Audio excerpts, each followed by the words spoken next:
6 goals is becoming old hat to this football club anymore. So it's not really worth talking about 6 goals match in and match out. So this episode of the Loose Cannons is going to be a little dicey. We're probably going to get way off topic more than once, but we're actually going to look ahead as opposed to looking back. Grab your drinks, grab your snacks, settle in. We've got about an hour. Let's get to it, shall we?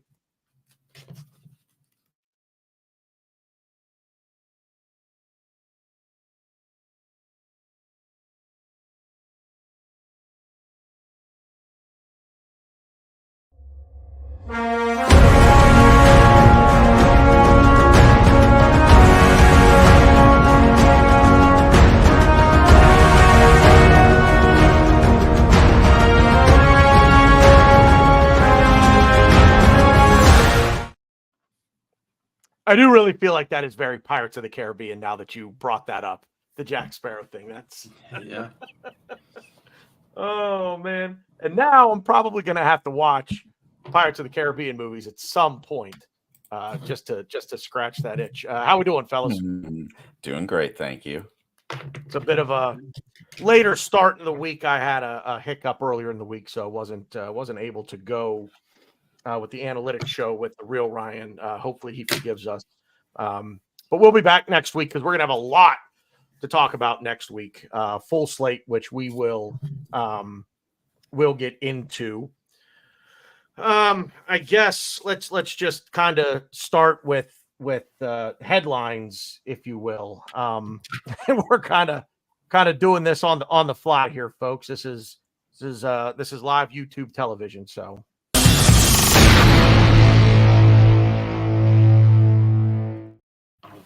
I just love watching Glenn down below when he does that. Because you almost give me a heart attack, Spielberg. I like your. Right. I like you. Go ahead. No, my headline is I'm just going to take the headline that I used kind of for the show. The Big Red Machine cometh, and at this point now it's just, as I said in the opening, it is becoming old hat. And this is, and I'm.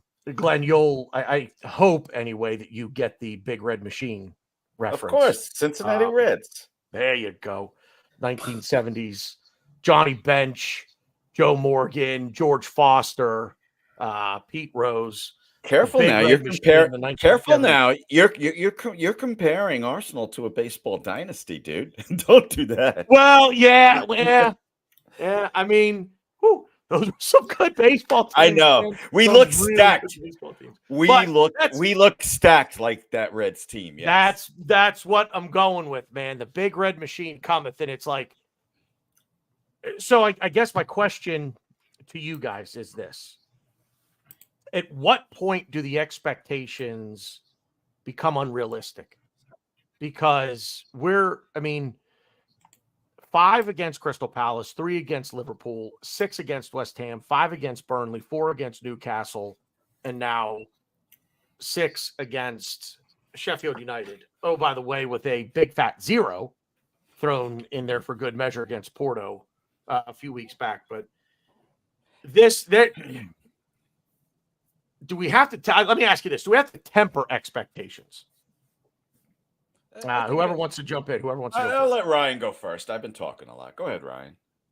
Yeah. Well, I guess it leads me into my headline a little bit. My headline is kind of good band, a little niche band, but balance and composure. Yeah, this is great. That's good.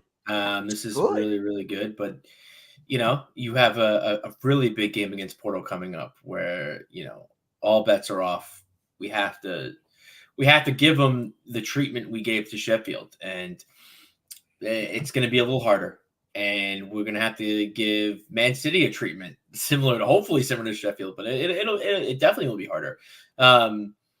Big games are coming up. We have players coming back. Some of those players got to play against Sheffield, and kind of just we need to balance it a little bit, because a lot of these players, I guess maybe minus Cedric, but hopefully minus Cedric. all the players that come off the bench for us against Sheffield, we're going to need at some point. And we need them fully fit. We need them to come in at a moment's notice. And we'll talk about it later, but I was just getting ready to cut you off. Whoa. Yeah, I don't know how I feel about it because, the saying goes, if it ain't broke, don't fix it. It applies here. But, it's tough because we have a lot of players that are coming back into the fold that can really turn things around for us. I don't want to say turn things around. Like, things are going the right way, but can make it better and can offer depth and can offer even more options than what we're providing against these teams that we're simply demolishing. My headline would be, "What a ride!" !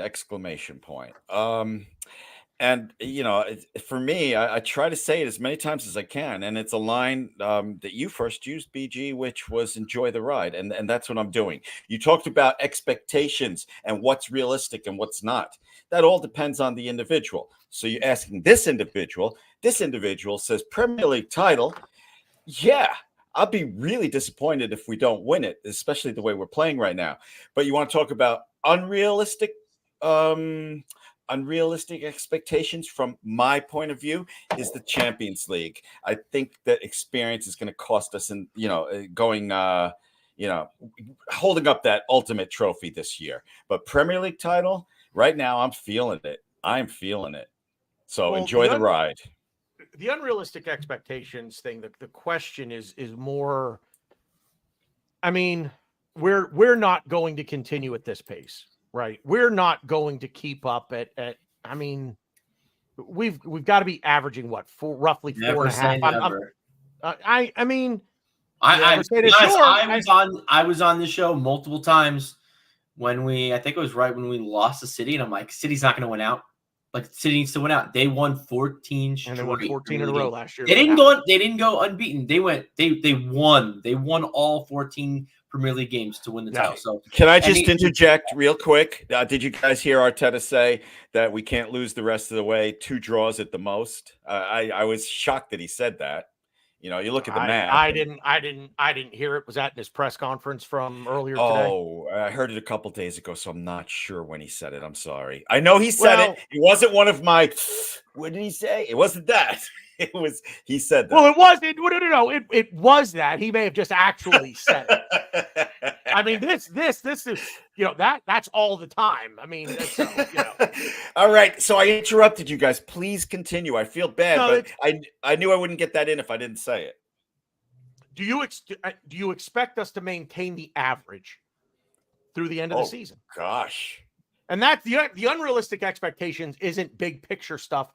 It's more goals per game, and just because I want to say this. And it's the one thing that I don't really think I've heard anybody really talk about in this stretch. This has been the best stretch in terms of quality of opponent for us. And that meaning the quality of opponent is relatively poor. I mean, Burnley and Sheffield, bottom 2 teams in the league. Crystal Palace are 15 in the league, 15th. Newcastle and West Ham, sure, they're up there, but there's such a gulf in between really the top 3 and then Villa and the shitbags. By the way, we are 9 minutes in, and that is the first curse word that any of us have uttered today. I'm the one that did it, so I'm very proud. You were the long shot. Somebody might have made some money. Very proud of you guys. But shut the fuck up. The opponent is not what we have coming up, and it hasn't been that. So does that worry you at all that, okay, we're just kind of running roughshod over the also-rans in the league right now? Yeah, I'll let Ryan go first. Go ahead. No, that's going to be probably what I want to talk about. You asked me, what are we going to talk about? The one thing I said was the subs. And to me, that's the only thing I'm worried about. I'm worried about the guys that are coming back from injury and how they're going to play a part. And the guys, who's going to step aside, who's going to step up. That's what worries me. The games, no. I think we have the skill, we have the ability to beat everybody in our way. But it is a matter how it is going to be interesting to see how Arteta implements the likes of Gabriel Jesus, the likes of Thomas Partey. And I'm knocking on wood, but I also don't believe this either. I don't believe I have a say in who gets hurt and who doesn't, but we're gonna have injuries. Like even if it's like a Saka out for a game or Tomiyasu re-aggravates something or something like that, we're not gonna have a clean bill of health the rest of the season. So it's gonna be interesting to see how Arteta adapts to it. Interesting. I don't like the premise of your question, BG, as far as expectations and games, because as far as I'm concerned, 3 points is all I want. If we play like crap and win 1-0, 2-1, I don't care. It's 3 points. We're on a 14 rung ladder right now, 14 games left, something like it. It might even be less than that. 12, I think. No, 11. I think we have 11. I'm sorry. Premier League is 11, yeah. Yeah. So for me, I don't give a crap how we win. We just got to win. As far as what Ryan's saying, I think that's a little bit of a negative. It is realistic to a point, but I think it's a little bit of a negative at it. We're going to have injuries. 11 games to go. We got people coming back. I'm not going to worry. Now, who else is going to get hurt? I'm not going to be like that. We got people coming back, and that's what I'm going to concentrate on and be very confident about. So let's. Well, I also don't want to. I'm not worried about it. I'm worried how Arteta is going to handle. It's how Arteta is going to handle the guys coming back. There's going to be guys getting hurt, and that's fine. But for me, it's how he's going to handle. A player like I'm doing this, but whatever. A player like Gabriel Jesus or Thomas Partey, who were like first on the team sheet, they're like, oh yeah, like we're fucked. They're not.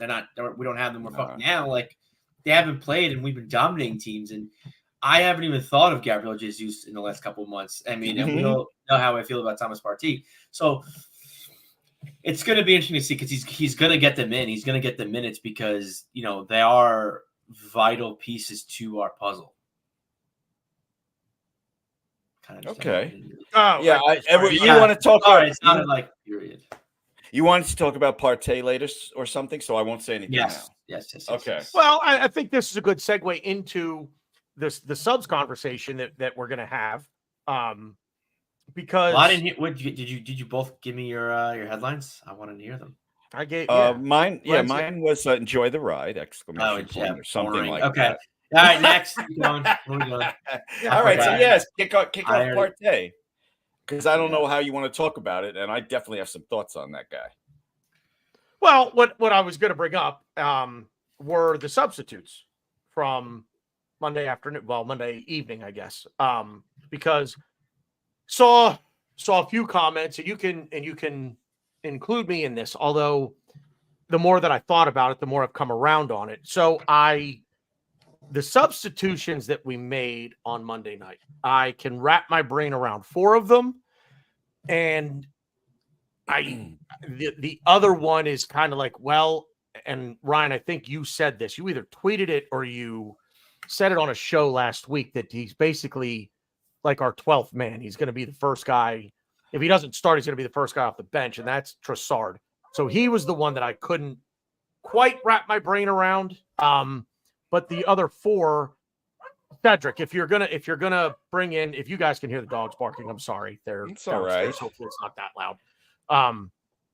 Cedric, if you're gonna, he's the only fullback on the bench. So if you're gonna take one of them off, he's the only one that's coming on. And I don't hate that at all. Getting Ben White off the pitch. Hey, away fans can cheer him off after the goal that he scored. And then you've got 3 guys that are playing for the first time in a little while. In Gabriel Jesus, Thomas Partey, and Fabio Vieira, so you want to get some miles on their tires because, as Ryan just said, we're going to need them going forward for this stretch run of ours. So the Trossard one is the only one that I'm like, you didn't want to bring Nelson or ESR on there, although I'm not sure ESR would have made a ton of sense given the other substitutions that were made. But I wouldn't have hated it. I mean, I really want to see ESR, get in there and try to get some meaningful minutes. Although I guess in a 6-0 game, how meaningful are the minutes, really going to be? You're kind of just kicking the ball around to waste time at this point. So, but Glenn, what did you make of the subs? Because I think I know what Ryan made of them, and I think Ryan's going to have a bit of a longer answer than you. So, well, I had no problem with the subs and a 6-0 thrashing. Even Cedric, it was like, you poor fuck, get out there, have some time. You're just sitting on that bed, get out there. So I got no problem with the subs. As far as Partey goes, I would like to remind everybody that I used to have a Partey lit up sign behind me when I'm downstairs, and he was my favorite player after Tierney. Oh my God, I'm a jinx on players.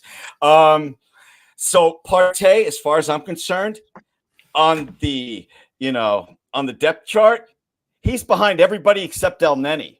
I don't want to see him. He's like the next to last guy I want to see come in. Partey is a car in front of somebody's house with a for sale sign on it. Polish that fucker up and sell him the first day of summer transfer window. Yes, he can contribute to this team, but fuck you and your injuries, fucker. No more. I'm tired of it. You're unreliable. You are a detriment despite being a very, very talented football player. Everybody except El Neni ahead of him. I'm offended. I'm offended you'd have him over El Neni. I mean, good one. That's fine. So I guess quickly while Tanner's not here, I'm gonna. Oh, he's here. I'm here, and Glenn, you need to be careful because we are the officially unofficial podcast YouTube show of the Egyptian king Mohammed El Neni. Oh shit. Okay. Yeah. All right. Big man, oh man. Well, I wouldn't cry if El Neni came in a game like if we're up. I would cry. 2-1, I would cry El tears Neni in there. of joy. Yeah. I would cry tears of joy. Anyway, Ryan. El Neni is excellent defensively. Excellent. You know who Mohammed El Neni is? No. He's Mariano Rivera, baby. He's Trevor Hoffman. He's Dennis Eckersley with the Oakland Athletics. Oh my gosh. Hey man, it's spring training, man. I'm in. I know. Right now, so. I know. Hope springs eternal, baby. Ryan, go ahead. No, I mean, it's tough because I think everybody, in a game like this where it was out of reach in 13 minutes. Sheffield fans were leaving at 13 minutes. They brought on who? Ben Osborne for Norwood in 13 minutes after we scored the third goal. This game was over, right? So you want to see everybody. You want to see your players. You want to see your guy. You want to see your Nennies, your ESRs. But again, going back to what I said earlier, we have all these guys coming back. They need minutes. They need to figure, this out. We got to figure them into the lineup. Vieira has to come on, and he does. I think Vieira's coming on just to get minutes. I think Saka came off. Apparently he was ill, so we didn't want to risk him, which good.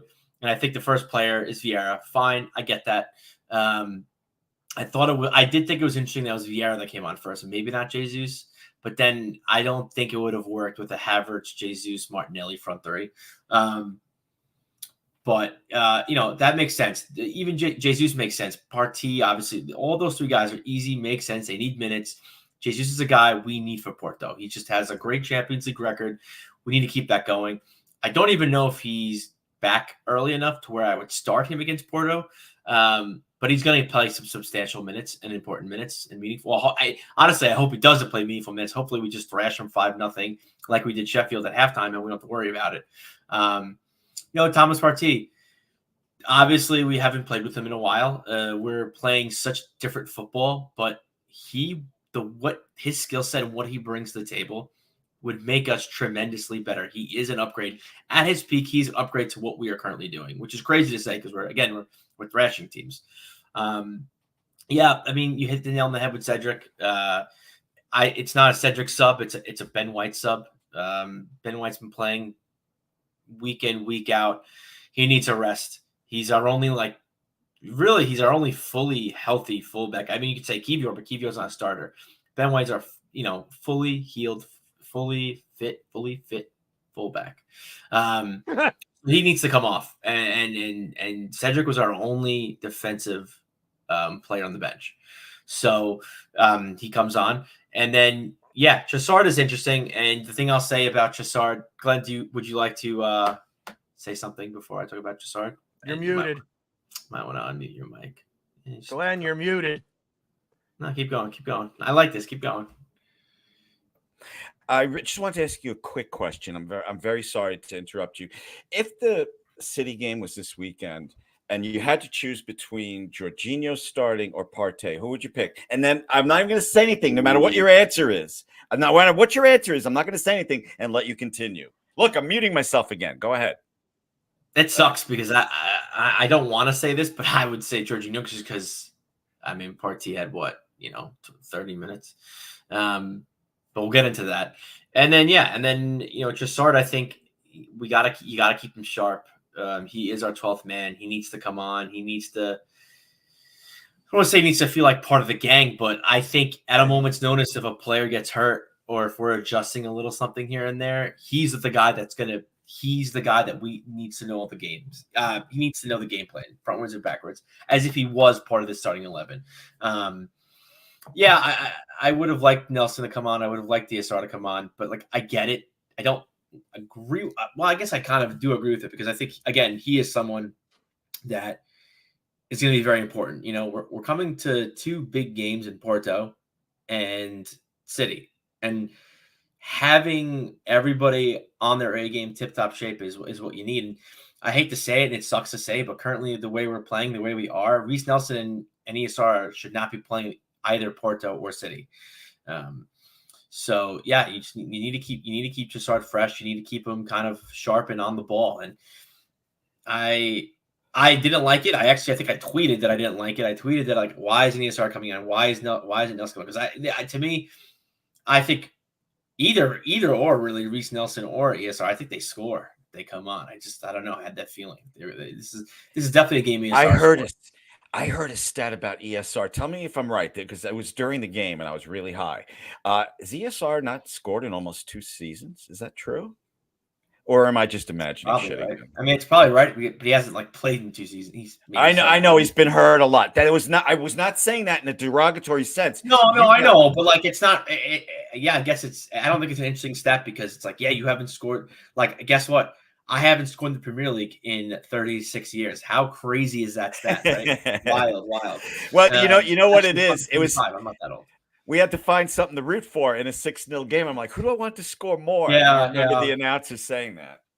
Yeah, it's tough, but it's difficult because with a game like this, a thrash game, you want exactly what you said, Glenn. You want all your players to come on. You want everybody to get in. I wanted Elneny to kick a screamer. He wasn't even on the bench. It's just tough because you have all these important games coming up. And I guess we do have Brentford, which it's so funny.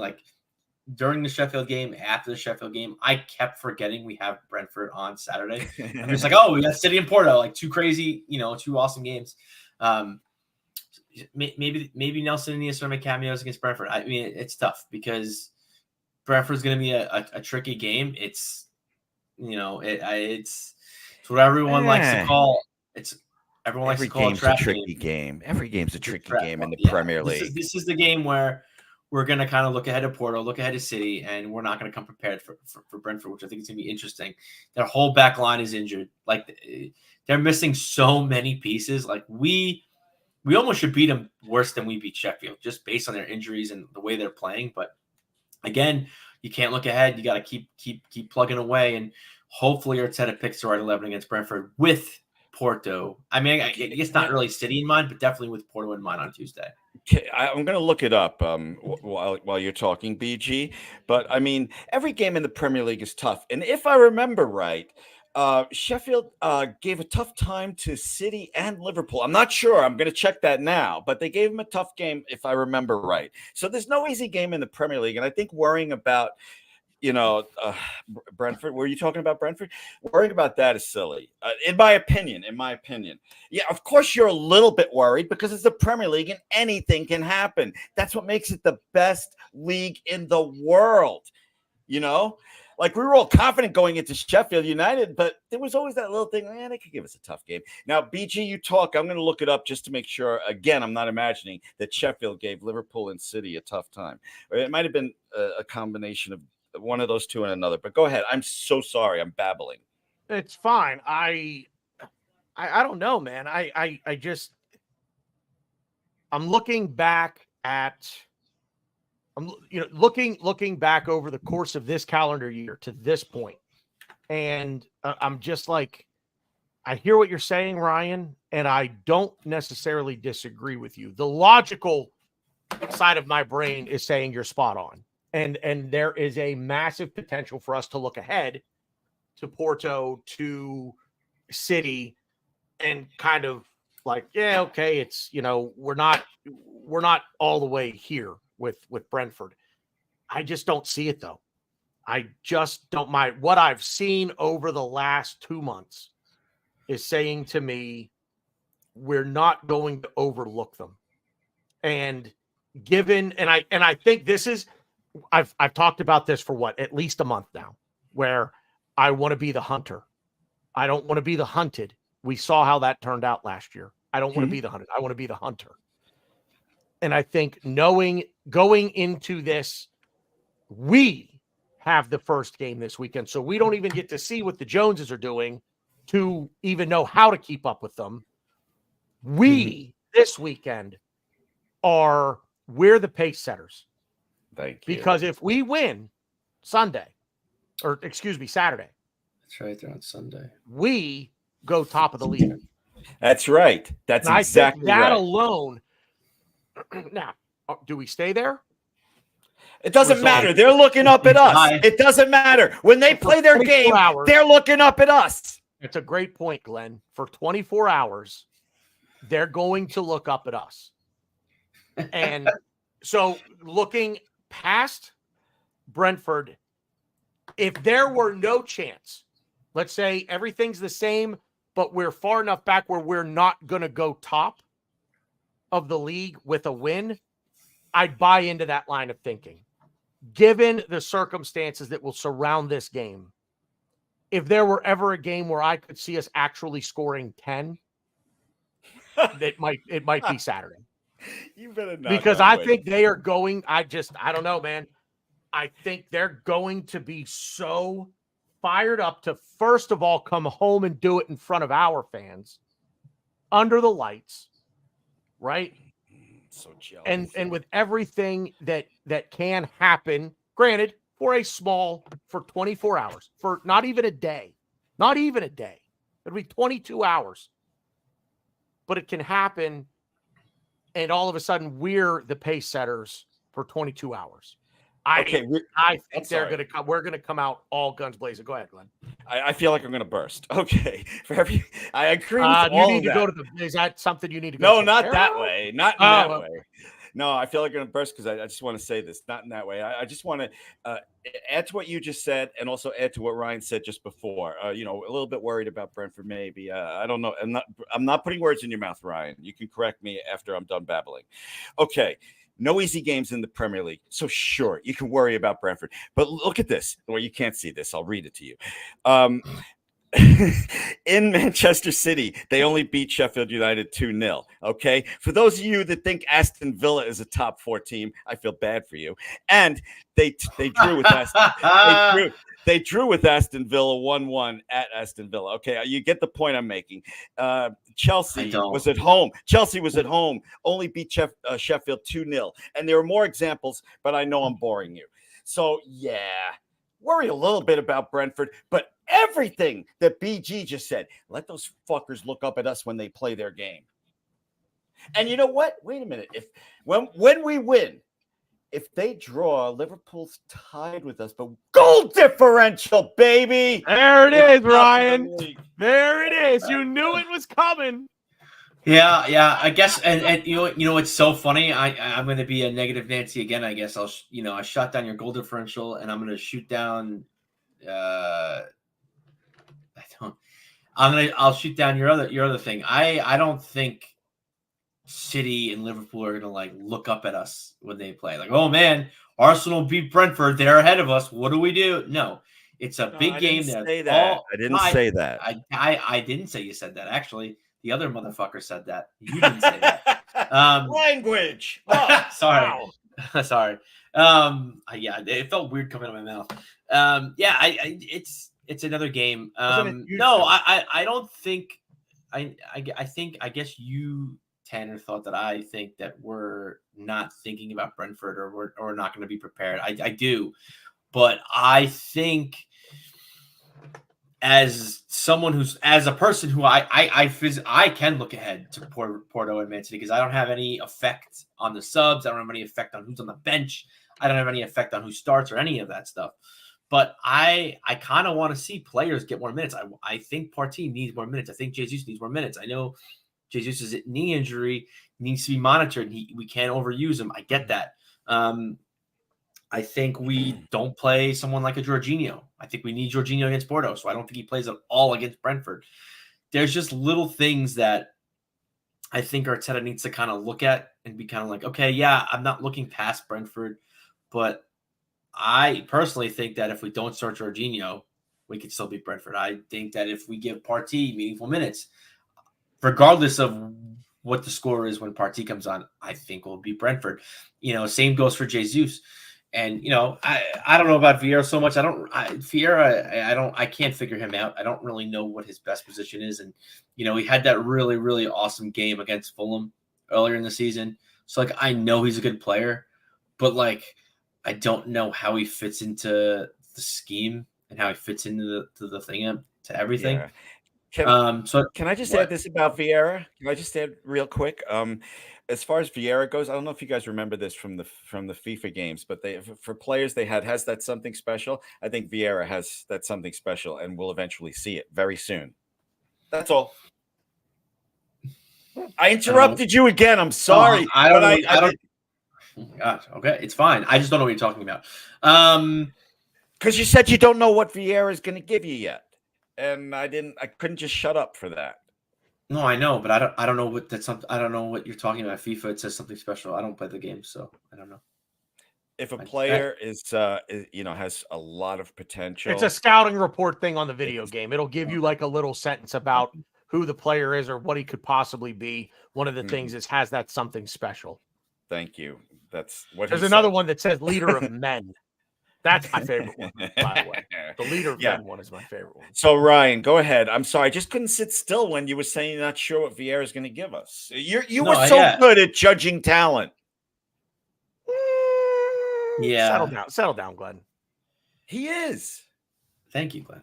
No, but I just don't know where he fits it. Like what position? Like if he starts for us, where do we start him? Like I don't know. I don't think he's a winger. He's not a 9, false 9, regular 9. Left 8. Maybe does he play for Odegaard? I don't know. I don't know. But I think there is a player there, and I kind of want to see what it is. Mainly because I want to sell it for money, but besides the point. Yeah, I don't even know where I'm going because Glenn interrupted me so many times I forgot what I was saying. But I'm sorry. yeah, no, I don't know. Vieira, something special. Bad. Something special. That's terrible. That was very unprofessional of me, and I sincerely do apologize. I'm just so excited. I don't get to talk. We're off the rails. It wasn't the first, Glenn, and it won't be the last. Guys, I send you text messages that are way too long. You know that I have no. Are we opening the can of worms, Glenn? I'm so sick of being stuck in this house with my wife and kids who can all hear me if I talk above this. So yeah, I'm sorry I interrupted. So yeah, because the wife and kids can hear them.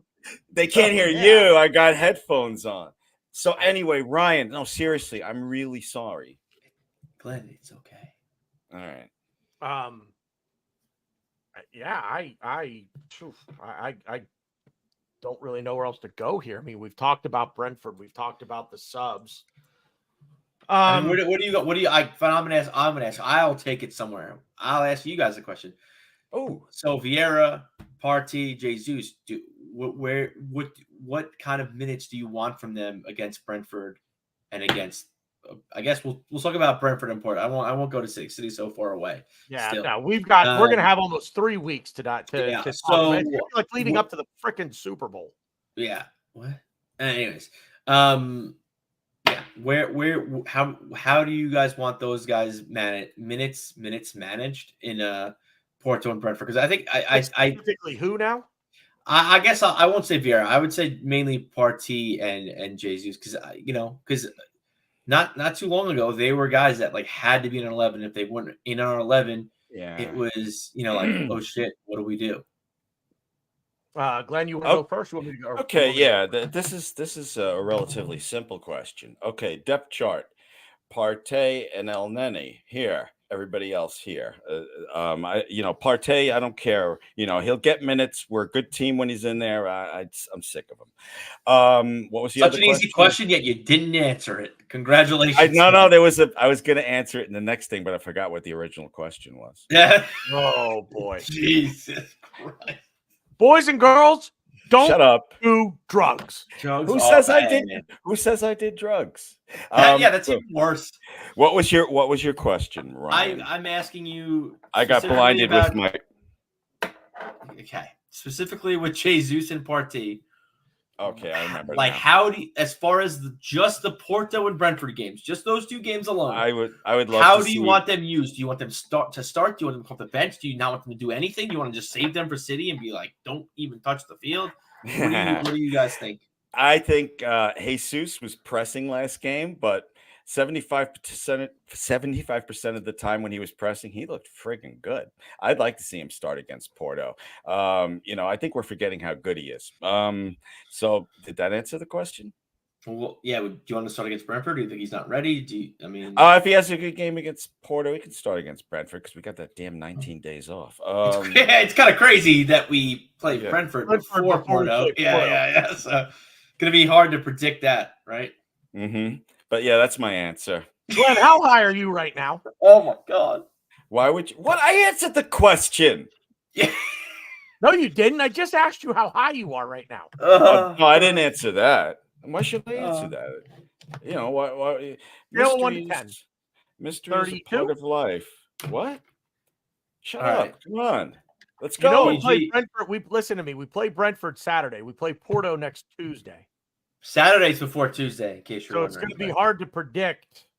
Never mind. Anyway, I would not start either of them against Brentford, but they would be probably 2 of the first players off the bench for me. And again, obviously, this is assuming that the game plays out the way that it should play out based on recent prior results.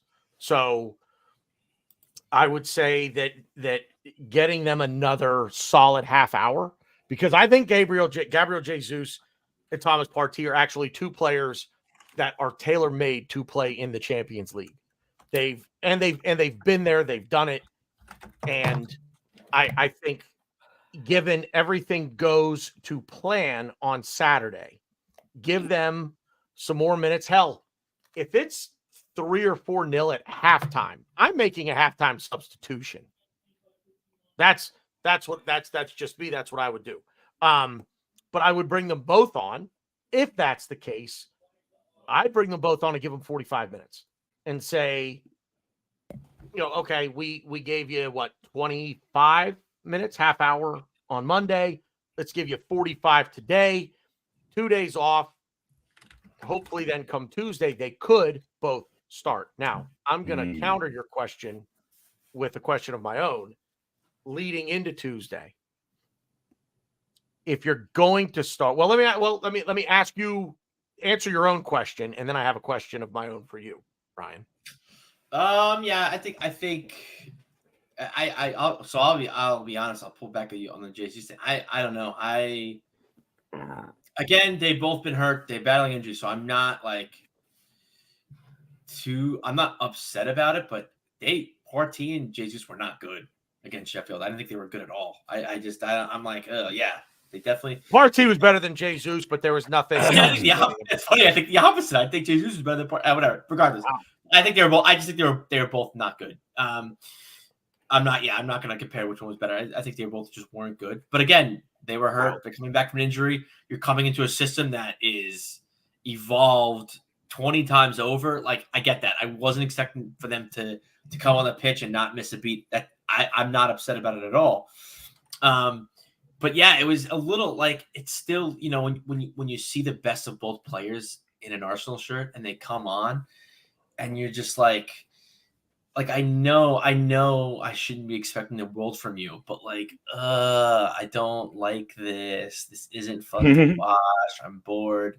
I shouldn't say I was bored. It was just like I wasn't enjoying watching them play. It was just like, because again, I just when you're out for so long, you know, a great example is Timber. Everyone's freaking out. Oh, Timber's coming back.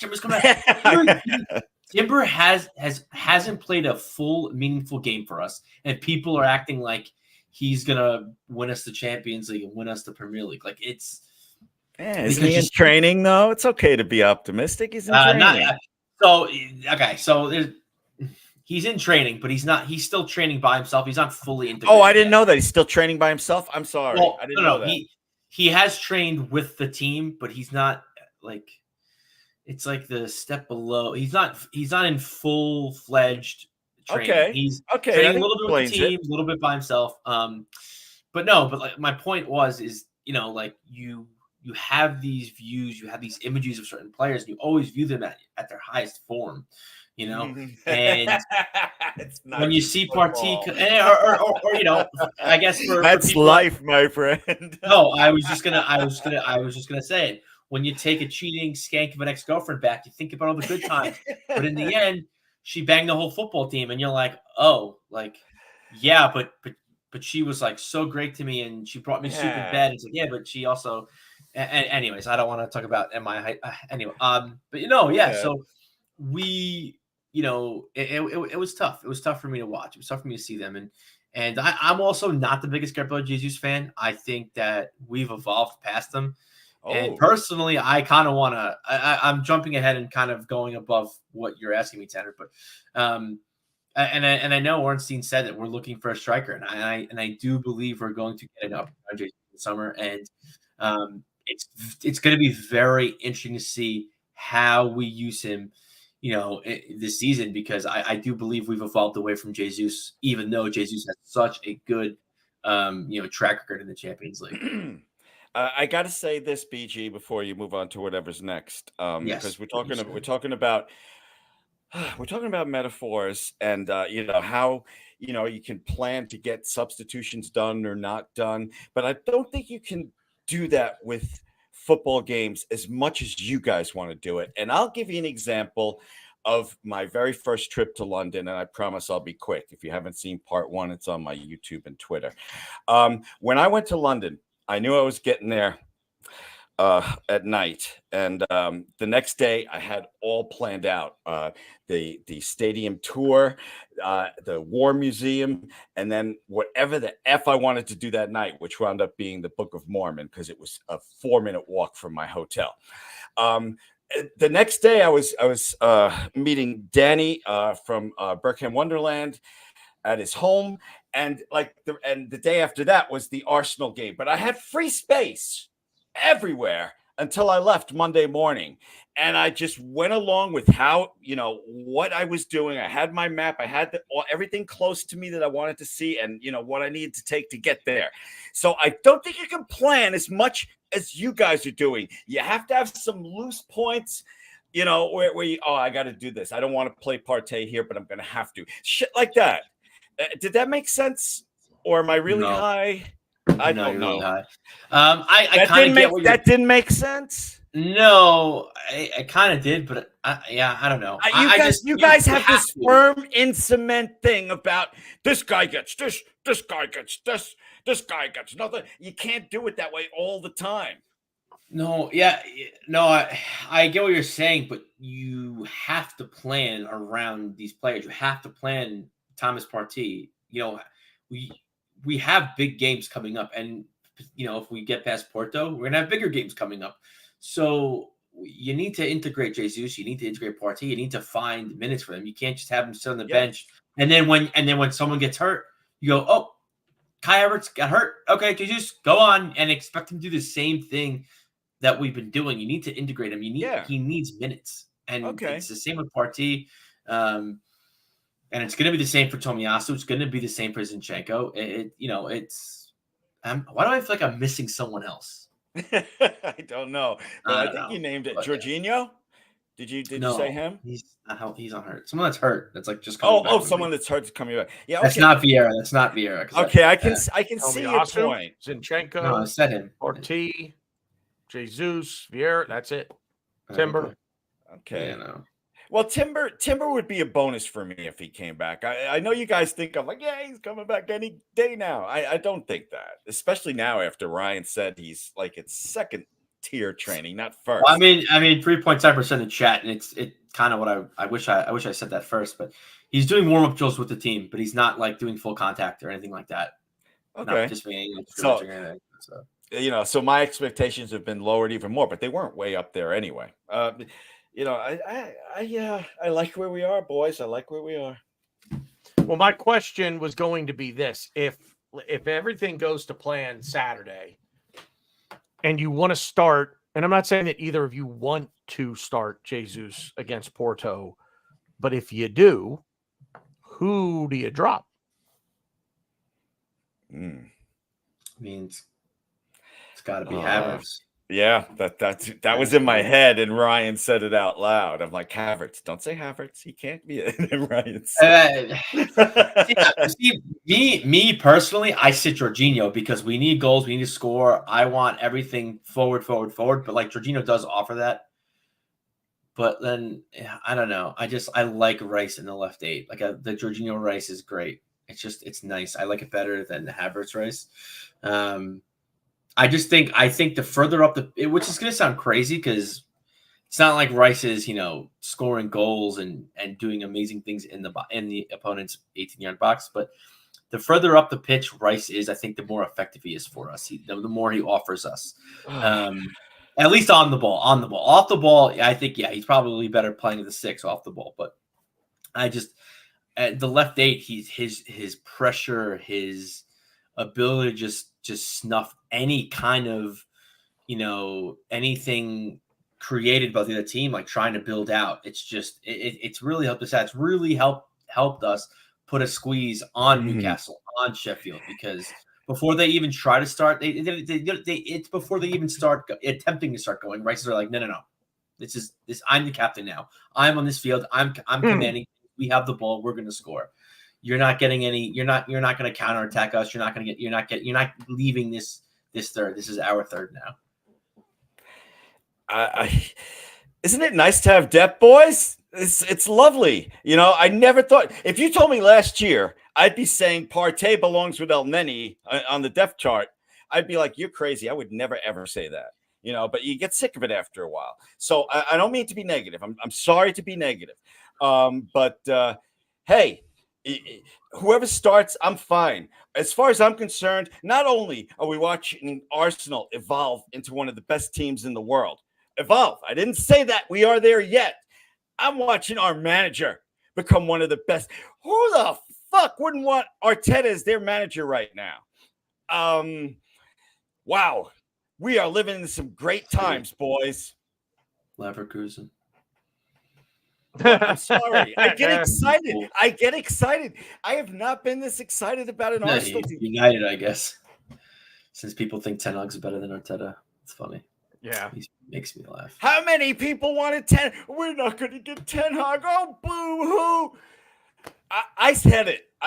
It was a line that Claude of AFTV said when we got Arteta. I'm like, oh, my God, the guy that sets up cones for Pep is now our manager. I said that. I'll admit it. I apologized 50 times for it. He is one of the best managers in the world. Hey, it's subjective. It's subjective. Like a bad song. True. Anyway, go ahead. Some people love that song. Some people don't. Go ahead. Let me keep talking. There are still people who I love and respect. The minute Arsenal drop points, they're going to be yelling about Arteta. I know it. Because they just have to be angry. Some people are not happy unless they're angry all the time. Go ahead. But seriously, that's crazy. Arteta's so good. No, boy. Keep going. Hey, my time. Look, what is it? It's 5:52 EST.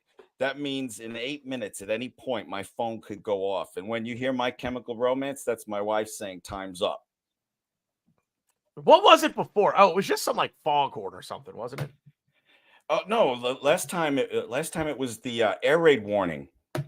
But yeah, that's what it was. Yeah. When I went to the Imperial War Museum in London, they have this exhibit that shows like the Nazi planes going above, and it has all the sounds, and it's very immersive. And I realized, oh my God, that's my ringtone. And this, if anybody like over 70 somehow hears this, they're gonna be like, what a dick. So I changed it. Yeah, what were we talking about? I don't even remember. I fucking forgot. Oh my God. Just get me back on track. I had asked Ryan who he would drop to bring on Jesus to start against Porto in the Champions League on Tuesday. Oh, right. And then I went on a rant about Arteta being the next best manager in the world. Yeah. Okay. Yeah. Which, like, I don't know how we got from, I don't ever know how we get from point A to Glenn's. Because you guys don't show enough respect. You don't show enough respect. Both of you. To who? To you? It's to Arteta. I don't deserve respect. Arteta does. Glenn, it's kind of hard to suck his dick when he's balls deep in your mouth. So it's really tough. You are just a vulgar man. Oh, you. Vulgar. Oh, you. Like old man, get off my stoop. You vulgar man. You vulgar man child, get off my lawn. Get off. I love you guys now. What's the next question that I'll forget? Yeah, you got that right. No, I mean, I think that's well. Let's okay. So, Liverpool City. Let's talk about it a little bit. Anything else? Arsenal from Monday leading into Saturday and or Tuesday that we want to that you want to hit. I had to think about it, guys. I really did, because I'm like, I saw a couple thumbnails on some of my friends' channels, who do you want to win, City or Liverpool?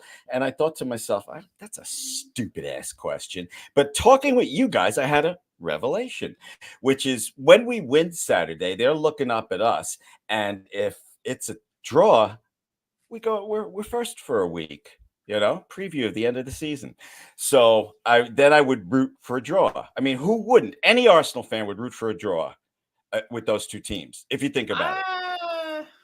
Yeah, I guess, but like I would not be upset if Liverpool beat City. I'll leave it. Because you're more worried about City, I'm not worried about Liverpool at all. I'll leave it at that. I'm worried about City, obviously. Liverpool, who knows? I guess crazier things have happened, but like Liverpool and their injury crisis, they're barely getting by. They're playing the bottom of the barrel teams. Got a bunch of youngsters. Yeah, I'm not worried about them.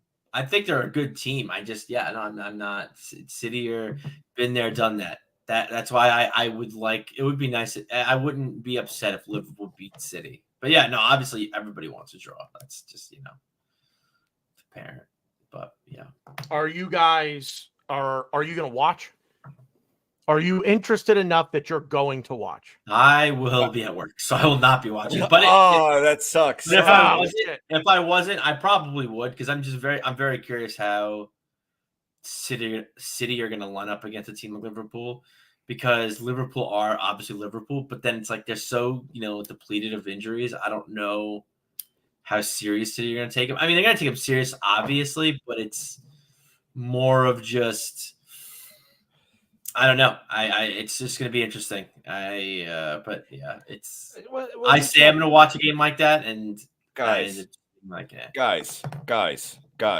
that's a silly question. That's a silly question. It's going to be some great football on display. Fuck it that we hate both teams. It's going to be some. We're It's better going to than be before. it's going to be some great shit to watch. Don't you guys know? Maybe. I don't even have to, I don't look. I don't. I know I don't even have to ask you guys. You enjoy watching a great football game. Of course you do. Yeah. Why wouldn't you watch? If I was working like Ryan, I would DVR it. That's how much I want to see that game. Is it on Peacock or is it? Okay. Oh, I don't know. I hope not. Ugh. I mean, you know what? Knowing NBC, They would put it like, on Peacock. they would put it on Peacock. Won't broadcast nationally. You know what Just though, like- guys? Oh no, go ahead, BG. Then No, I'll no, talk. go ahead. What were you gonna say? I was just gonna say every time I get, and I On agree with you USA guys, Network, we're good. every Okay. time I get mad at the broadcasting here in the US of the Premier League, I think about what our brothers and sisters in the UK have to go through. It's worse for them, and they live there. It makes me angry. I don't even live there, that they make it so hard because they're so fucking greedy. I mean, Well, I it can really say is that- crazy. Go ahead. I could say the Premier League is greedy and still acknowledge it's the greatest sports league in the entire world. Subjective. Go ahead. No, I got to shout out my buddy Troy here real quick with the Hull Tigers reference or Hull City reference here. Probably a first one on the show for that. Although Troy, you've been here once or twice before, and I'm sure you've dropped the love for Hull City. So, hey, hopefully they are, and it'll give me a reason to make fun of you next year among the litany of other reasons that I have to make fun of you. Just kidding. Ha, you're my boy. Miss you, buddy.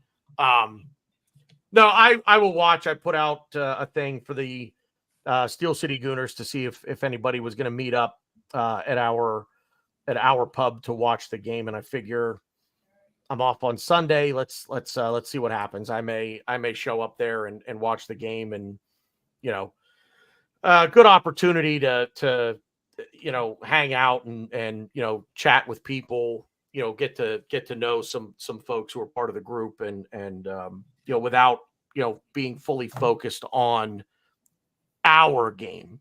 So I think I'm actually going to go out to watch that one.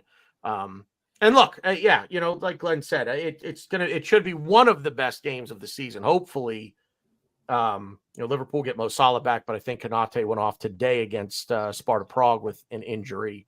So it doesn't look good there. They're dealing with a lot. Liverpool are. Draw is obviously the best outcome there. So, boo-hoo to Liverpool are having it tough. Oh my God, our injuries. No, this I'm season? not. Listen, I am not at all saying that I feel sorry for them. Okay. I'm not saying that at all. I mean, going into a game like this, you want everybody to be fully fit. You want everybody to be able to put their best team on the field, on the pitch, and that's just how I feel about it. So I want to see the best 11 for both sides go at it, and we're not, unfortunately, I think, going to get that on easy there, killer. We're not going to get that on Sunday, I don't think. What the hell are you doing? I'm hanging out with my new thing I bought the other day. Go ahead, talk, man. We're just talking. We're just hanging. I'm just trying to figure out what that thing is. Oh, I got this from my vape store, and I used to keep a bunch of stuff in there. And I said, "Will you sell that to me?" And he's like, "Yeah, sure." And I bought Is it a bong? It's not. Oh, that would be an awesome bong. But look how big it is. It can't be a bong. That's why I'm asking you, because it looks like something that you would probably like. If you filled that up with weed, I think you could take one hit, burn all of the weed, and you would be done, All right. and you'd be good. I didn't mean to get us off track here. You were talking about Arsenal. We've been off track for like 45 We've minutes. been off. Yeah, we started out real well. You got real angry and screamy as you. No, as you I were was wont to. passionate. There's a difference between anger. There's a difference between anger and passionate. This looks like a ventriloquist act. I'm never going to do this again. It really does. It really does. Not going to lie to you. You know, it's so funny. I think Glenn was talking about how amazing Arteta's thing tastes. I mean, how good of a manager Arteta is. What? And are you trying to start a fight with me? How Arteta is a manager, and I forgot in my notes. I had potential headlines. I had ventriloquists of football, and that would have been my headline. But I already picked balance and composure. So yeah, we're still go with that. But yeah, I don't know. Ventriloquism of football. It's also a headline. Because we real What do you quick, think of Ryan? he's a dick. Hey, Real what are you quick, putting that before in we front of go, my guy? 3-point sniper. Who's your favorite striker? That is Oh, being what ruined an for the awesome! summer? Look at that. 3-point sniper. That whatever that's called. That's fucking awesome. Is that like the whatever that's biopic? called. The biopic? Is that what it's Huh? called? Whatever it is, What? it's awesome. What are you talking? I don't know what you're talking about. The 3 and the arrow. Oh, his 3-point avatar. sniper. His That's avatar? awesome. That's awesome. Holy shit, Glenn! I think Right? you've smoked Holy yourself. shit, Anyways, I have not. Just so the audience knows, I have not acknowledged to anybody that I've smoked anything. Okay. All right. Glenn, We what can point- hear. Glenn, by the way, every time you flick the lighter when you go off camera, we can hear it. Yeah, and every time your camera turns back on, there's smoke everywhere. Right. I So you're not really- it's my vape. See, right? No. Yeah. Fuck, you hear the This lighter? is like, you know what he's like? He's like a teenager that got busted. All right, listen. I didn't know you could hear the lighter, and I thought you guys. All right, would so Glenn, favorite. Who is the striker that you like the most? It's being rumored for the summer, and why? Fit, price, etc. Answer the question. This is silly. A month ago, people were getting excited saying Mbappe was coming to Arsenal. I'd like to see Ivan Toney. I know that's off the. He says Ivan Toney also.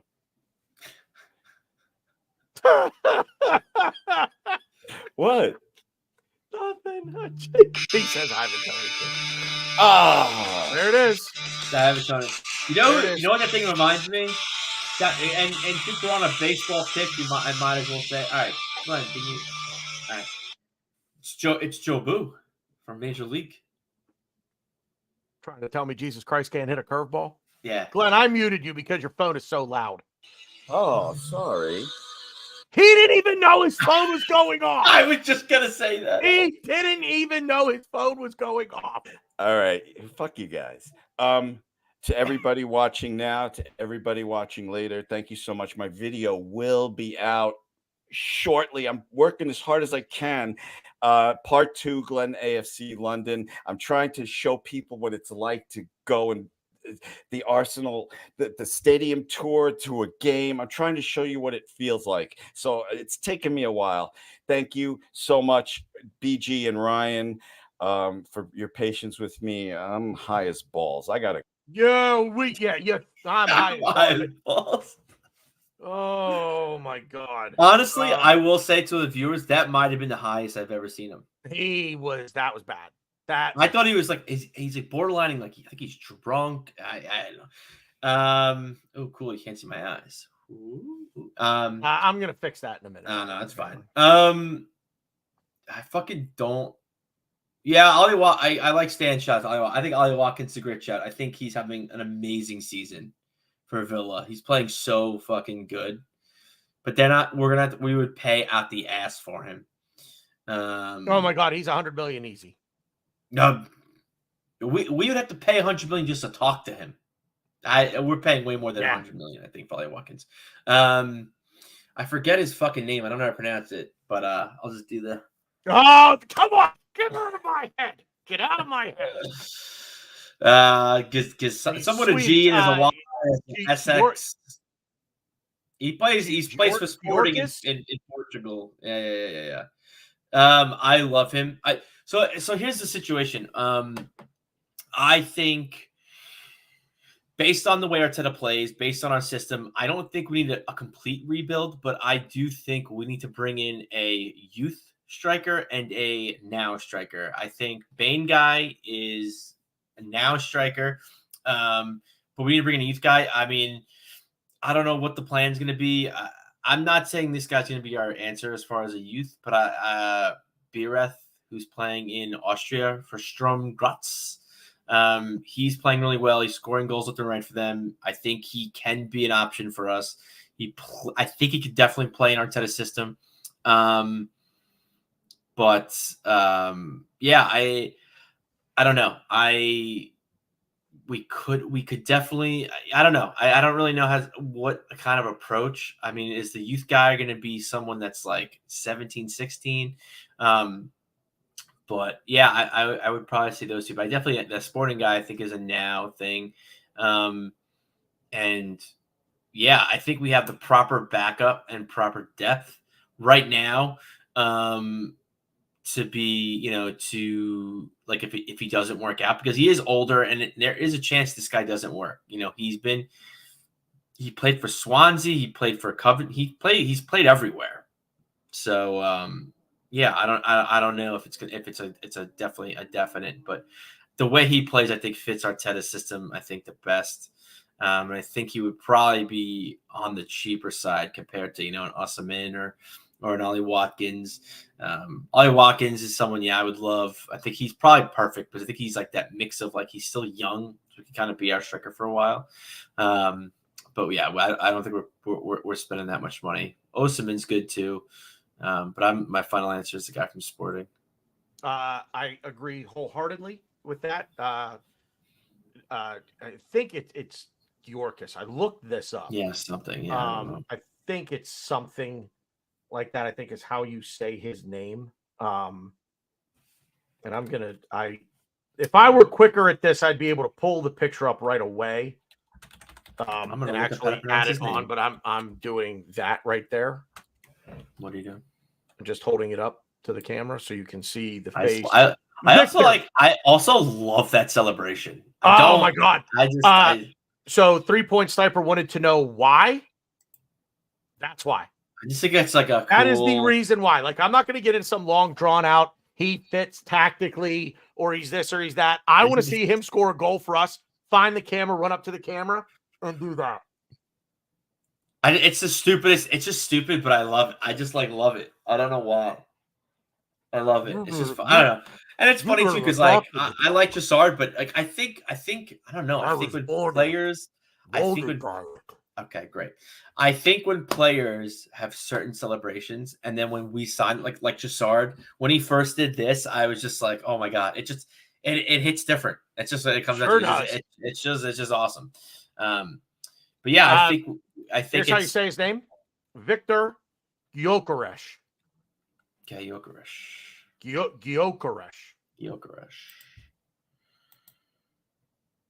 I only want Osimhen because he wears a mask. Stan, that tracks, by the way. That absolutely tracks. Yeah.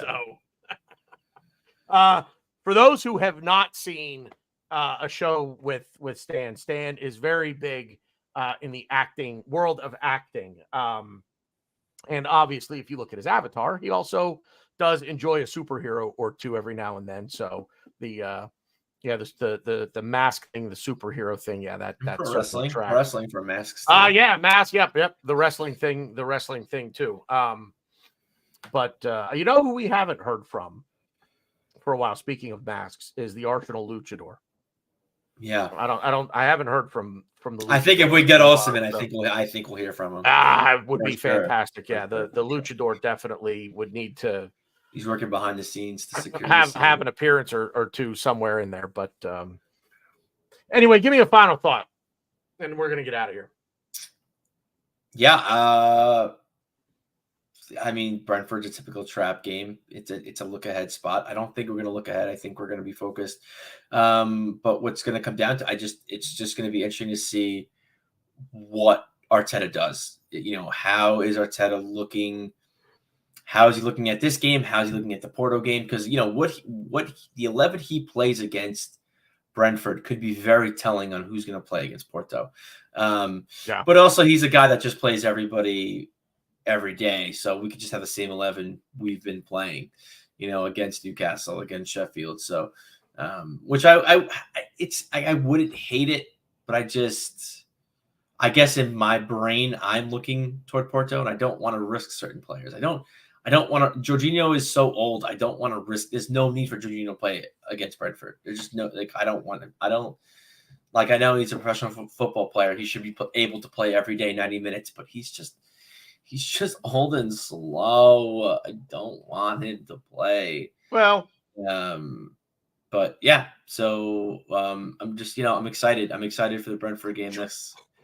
We summon the Luchador. Lucha.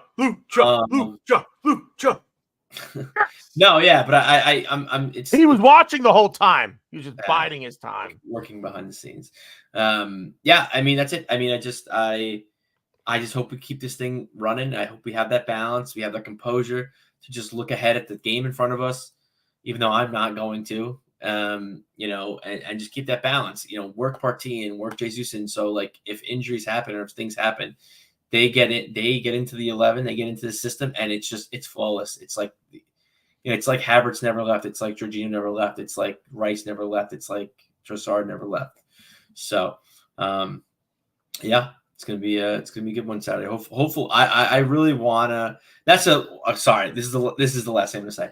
The one thing I was upset about, well, in the first half, was I really wanted to put 6 on them and break that record of 6 goals in one half. So I think against this Brentford team, their whole back line's out, pretty much. I think so.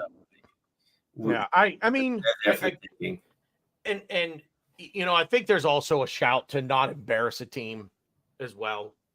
You know, I mean, they get your own words. I know they get paid to play. Ball out of that. I know, but I think you're in the league. You like 5 at halftime is embarrassed enough. That's what I mean, and I do think real quick.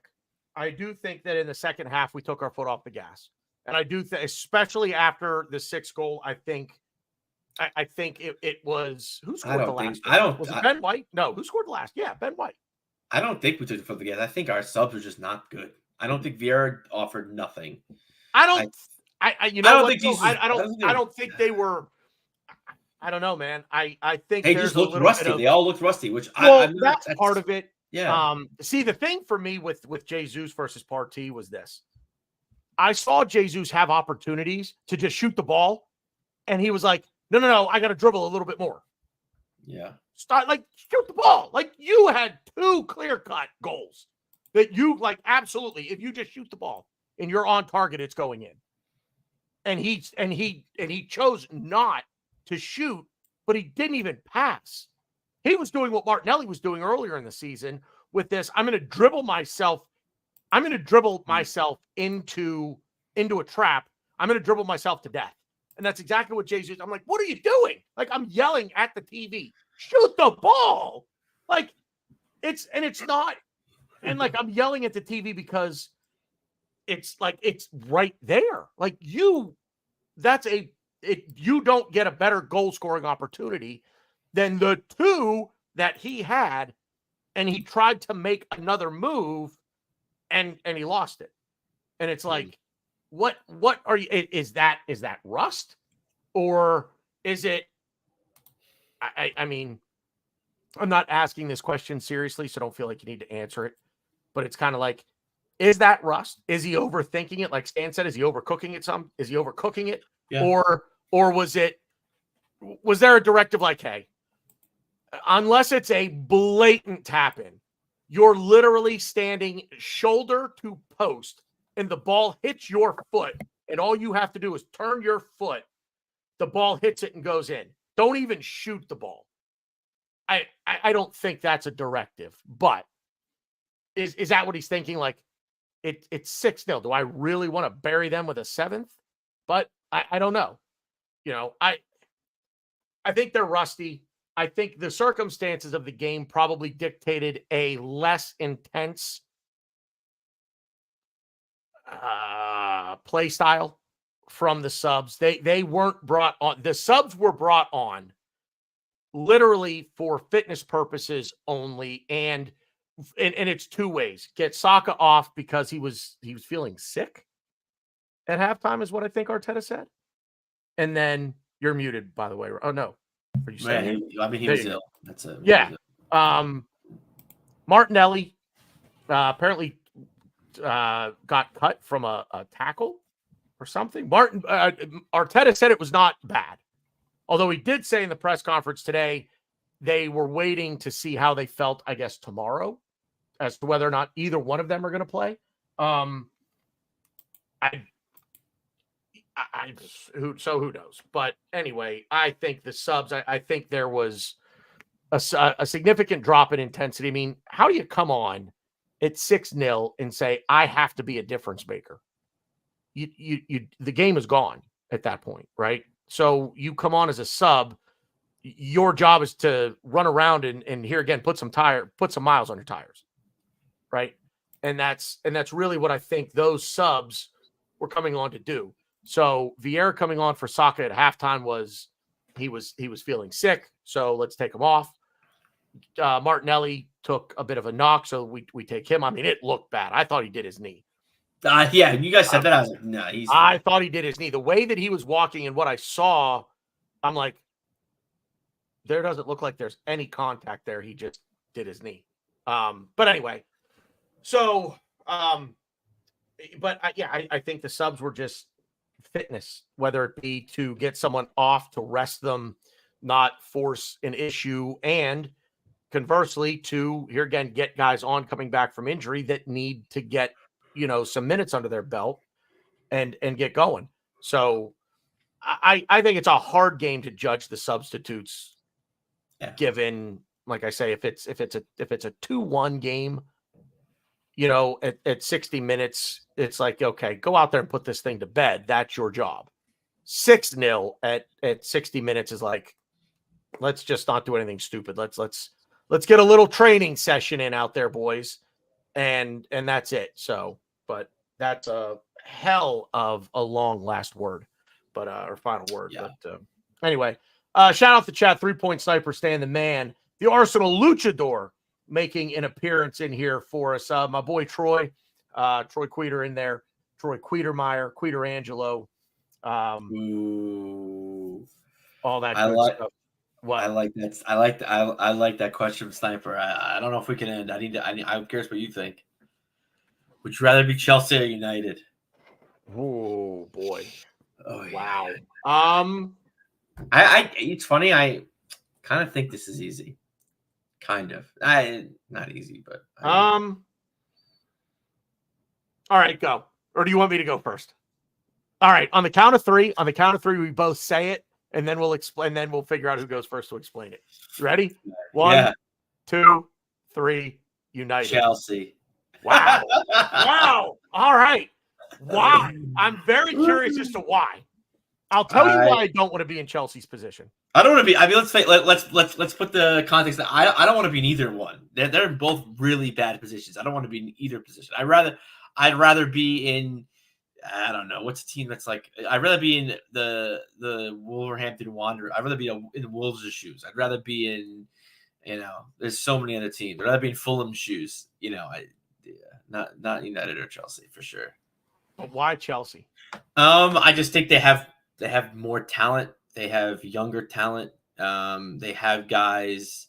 Now it's tough because they bought a lot of these players just recently, but they have a lot of sellable assets.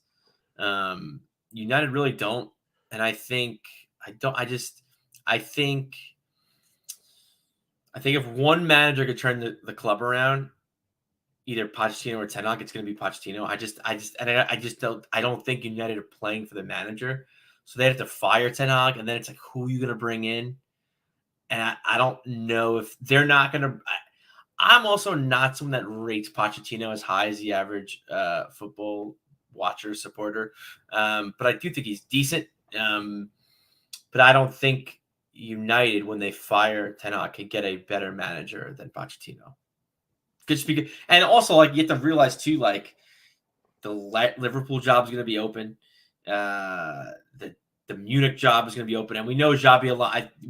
Or is Xabi Alonso taking the Munich job, or he didn't decide yet? But Xabi Alonso decided yet. Xabi Alonso's leaving Leverkusen. He'll take one of the two at least. What's his face is leaving. The guy that's in charge of Barcelona is leaving. I can't think of his name. Oh, little boy, little man, spiky black hair. Why can't I think of his name?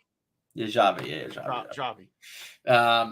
There's a lot of openings. No one's gonna want to come to United. And they have a lot of old players. I don't know. I don't. They have So Chelsea, you could build your team around a couple of players in their squad. Who are you going to build your squad around in United? Probably Rashford, right? I think it's the only logical answer. But I'll give you my answer. if I'm trying to build that squad around anybody. Oh no, I'm not going to agree with what you're going to say. What? Who do you think I'm going to say? I don't know. I just know I'm not going to, because if it's not Rashford, I don't know if I would agree. I don't know that Rashford's young enough to be able to say you can build it around him, but that Kobe Mainu kid is going to be really, really good. He's a midfielder. Kobe Mainoo. Oh yeah. I don't know how you say his last name. Yeah. I know who you're talking about. I always want to keep saying Kobe, but I don't think it's Kobe. I think it's Kobbi. I know who you're talking about. Yeah. That's the kid you build it around right there. And well, yeah, I guess I meant like you need players to like you'll need Rashford. Is kind of what I'm saying.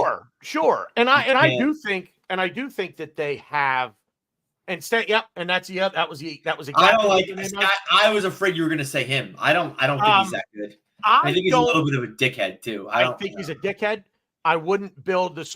He would not be the centerpiece, but he is a player that would be a part of the core of that next wave of players that's going to come through United. I'm trying to build around.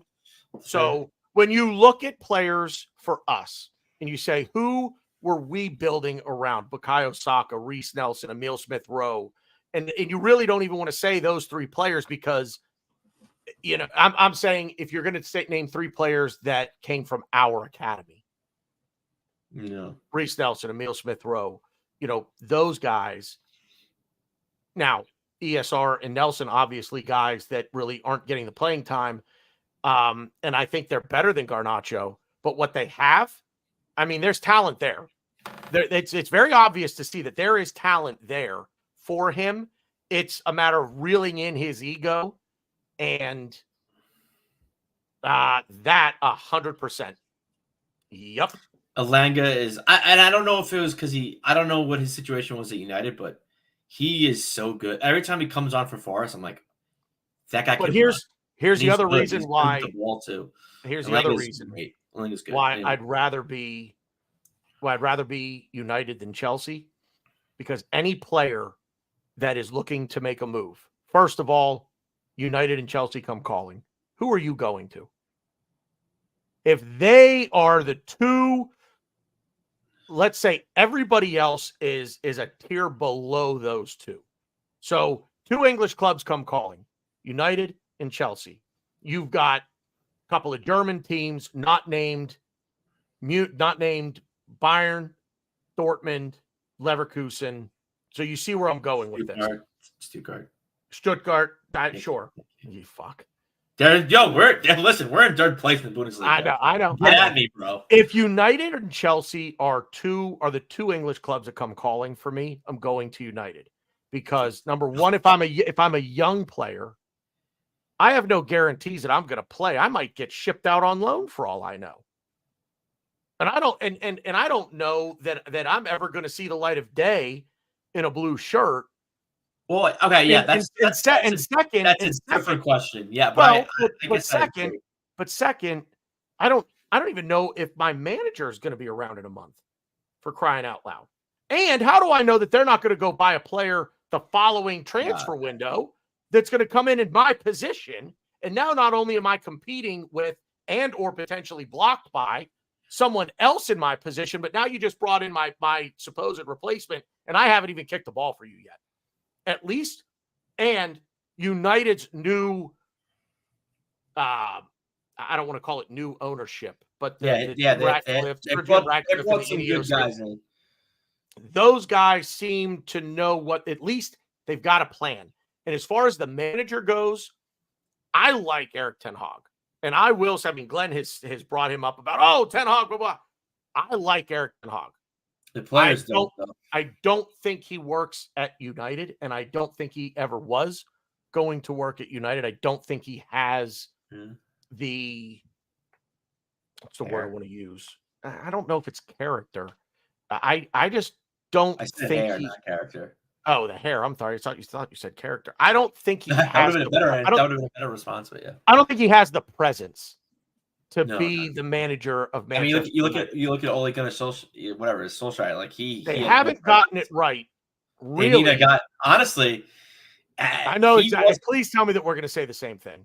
No, we're not, because I know who you're going to say. I'm not going to say. I mean, he's one of the two people I was going to say, but the manager didn't work out. But like someone like a Louis Van Gaal who like has that presence, I think his problem was he was too much of a character, and I think it's the same you say for Mourinho. I think they're too much of characters, but I think Mourinho is more of a stickler, maybe is a better word. He's more of tough love. But I think United need that for this rebuild. They need someone that's gonna like. They have to get rid of Ten Hag, but you don't get rid of him now because I do see a lot of Manchester and on the topic of Manchester United, just real quick. Mark Goldbridge. I know I see a lot of Arsenal fans shit on him. I'll tell you, he's entertaining. He is entertaining, and I'll tell you what, man, he's real. He's not some. He's not a United homer. At least what I've seen, he's not a United homer, and he watches other games and he gives it to you. I think pretty straight. Yes, I like the United stand and Mark Goldbridge. I don't know if I'd go as far as like the United stand. I like Mark Goldbridge. Yeah, he's very entertaining. I enjoy his rages on FIFA. He's so entertaining. Me and my friends who were all fans of different. Well, a couple of us are Arsenal fans. You have an Everton fan, a City fan. We share his videos on the regular. He's so entertaining. But then when you actually watch his more serious videos and his videos about talking about the teams, he knows his shit. And he also has a podcast with Ben Foster. I always confuse him and is it Forrester? I don't know. It's definitely Ben Foster. But he knows. He's entertaining. And like to me, like being in this space, being entertaining is half if not it's most of the battle. I'll say this. If they were looking to bring in someone from the outside to consult, it would never happen. It'll never happen. But Arsenal did bring in I'm gonna butcher his name. Frimpong. Oh, you mean the social media guy? Yeah, Frimpong. I always don't know how to like Remy. He's great. But it's fantastic. That's also, but I'm not saying in that role though. I mean, I was kidding. I'm saying, an actual consultant. That would be like the dream for you and I to somehow get a message from the club being like, hey, we like what you guys do. We think you're actually halfway smart. We want to offer you a consulting gig. Come on in. Could you imagine? Oh, yes, I'm moving to London. Wait. In the words of Shorzy, we'd never lose again. Yeah, we'd never lose again. If you can't win, don't play. Oh boy, we definitely set the tone. That's for sure. Run them up, fill them in, boys. Let's go. It would be entertaining. I'm talking like Stan and Lucha. There'd be drop kicks. There'd be guys flying off the top rope. It'd be the Royal Rumble at the Emirates. But that's a great question, by the way. But yeah, I think I'd rather be United given the new ownership. They're going to get rid of Ten Hag, but do it at the end of the season. Don't do it now. I don't see a reason to do it now. They're not going to qualify. Yeah, they're not. Yeah, they're not. You're not. It's not going to make a new manager won't make that much of a difference, and you can't change the team. So I think you rebuild it all in the summertime. Yeah. What is it? We have our goal differential is higher than their points. Our goal differential 48. What are they? 47. 44. They're 44 points, and we have a 45 goal differential. We have a 45 goal differential. They have 37 goals. So yeah, it's bad. But yeah, I mean, they're in 6th. Chelsea are in 11th. So I do feel like United are closer to being where they want to be. I think they're. I hear what you're saying with the young players. I agree, but I also think. But they're not putting it together, and I actually do with as a manager. I think this is one of those things that you went to the grocery store and you spent $500, but you only bought me 4. You bought 2 cartloads full of food, but I could only really use 4 things. Yeah. And you didn't get me anything that I can pair or mesh or mix with anything else. You know. So I think it's interesting that we didn't agree on that. But we're at an hour and a half. Let's kick on here and wrap it up. So I'm just gonna answer 3-point Cypress question really quick at this last one that he gave us. Yeah. Very simple.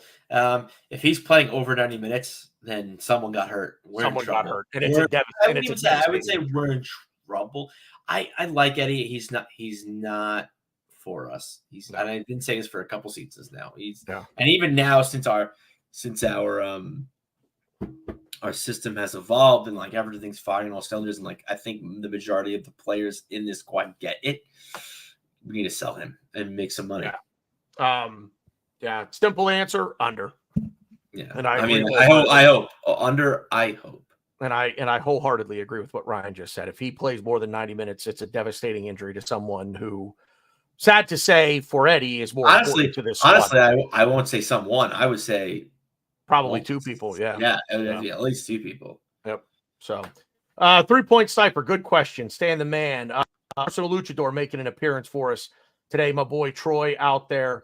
Thank you guys for interacting. I think there are some bots watching the program because we've had the most live viewers, at least according to my screen, that we've ever had on this show. And I just don't believe that that's actually real.